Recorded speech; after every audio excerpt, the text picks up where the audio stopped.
Salut la famille, est-il possible de faire un sevrage des porcelets à 5 jours? Dans cette vidéo, je vous dis si c'est possible et dans quel cas le faire.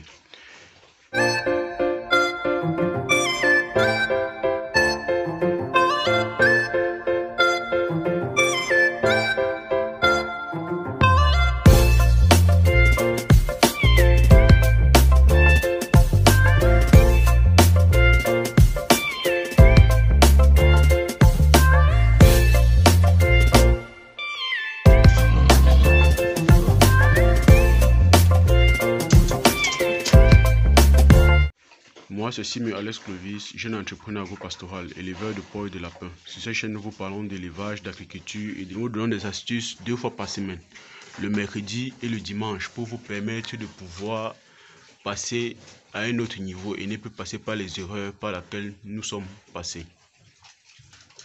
L'élevage de porcs est un élevage ultra rentable, à condition qu'on puisse maîtriser un certain nombre de paramètres qui va nous permettre de faire vraiment cette rentabilité.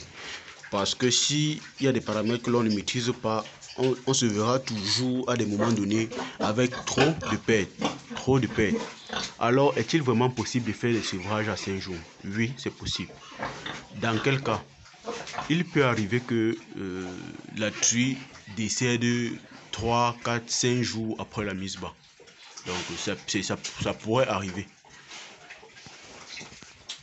Ça pourrait vraiment arriver. Et si vous n'avez pas une seconde truie qui a mis bas et que vous pouvez donner les porcelets, ou alors une truie qui est moins agressive, parce que ça peut arriver que vous avez même une truie qui a mis bas, mais que la truie est très agressive.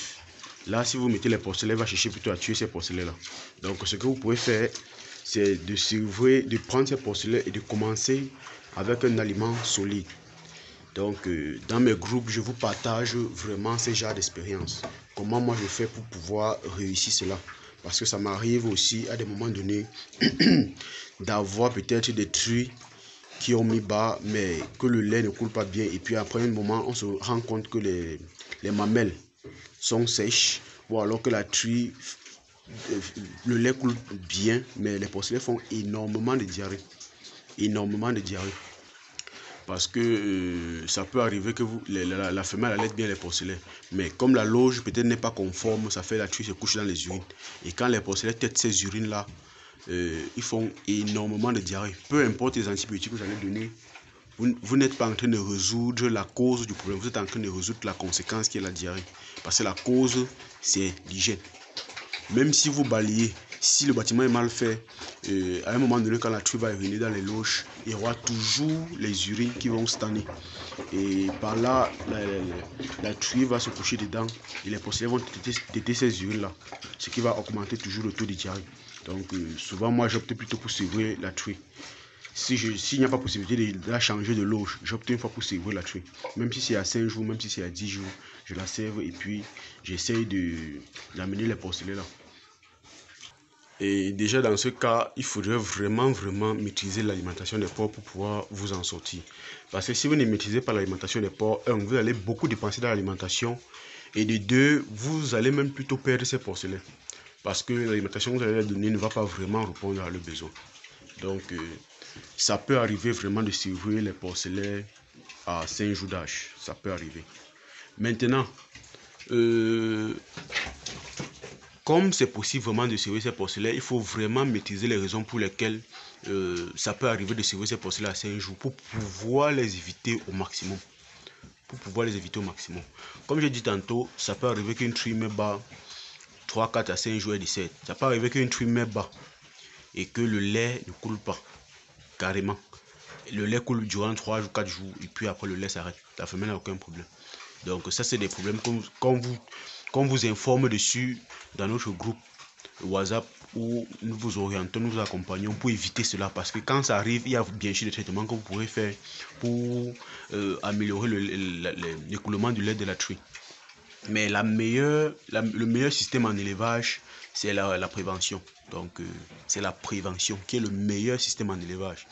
Quand vous n'êtes pas préventif, vous allez toujours vous retrouver dans des situations de stress avec beaucoup de problèmes. Donc, il faut toujours fonctionner de façon préventive. Bien sûr, quand je dis ça, c'est à l'air vague, mais je peux vous dire que avec mon système d'élevage, je n'ai ni la peste et mes porcelets ou alors mes porcs grandissent très bien. Comme ceux-ci là, vous pouvez les voir, ils ont 2 mois actuellement là.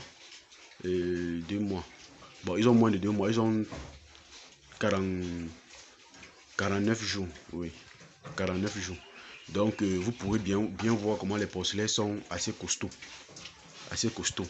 Donc, à 2 mois, ils seront déjà pratiquement dans les 22 kg, 23 kg.